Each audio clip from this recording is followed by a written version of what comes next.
আমি আশা করি ওনার স্বপ্ন আল্লাহ পাক পুরা করবেন এবং উনি অনেক দিন বেঁচে থাকুক, তোমাদেরকে স্বপ্ন হতে মানুষ গড়ে তুলুক। এই প্রত্যাশা নিয়ে আমি একটা কথা বলবো, আমার দীর্ঘদিন আমি শিক্ষকতা পেশায় নিয়েছিলাম। আমি একজন খেলোয়াড় ছিলাম।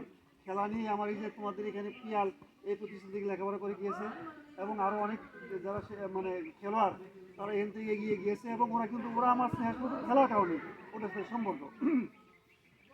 কৃষ্ণরানী সরকার এই আমার এই স্বাভাবিক স্কুলের শিক্ষার্থী, আজকে সে সারা বাংলাদেশের মধ্যে একটা শ্রেষ্ঠ খেলোয়াড়।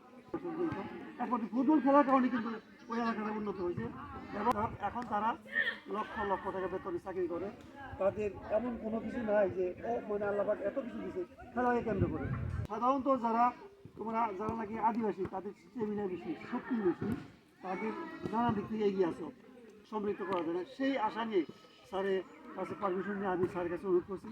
এই স্যার আমার একজন প্রিয় মানুষ, অনেকদিন আগেকার থেকে আমার ওনাকে যে দাবি করছি আমি যে আমি চাই যে এই মেয়েদেরকে একটু প্রশিক্ষণ দিয়ে যেন 3 বছরের মধ্যে যেন উনি জাতীয় পর্যায়ে তোমাদের নিয়ে জাতীয় পর্যায়ে প্রধানমন্ত্রীর কাছে তোমাদের কাছে যেন সেই পুরস্কার দিতে পারে, এরকম আশা ব্যক্ত করছি এবং আশা করি তোমাদের চেষ্টা করো এই স্যার পারবেন ইনশাআল্লাহ।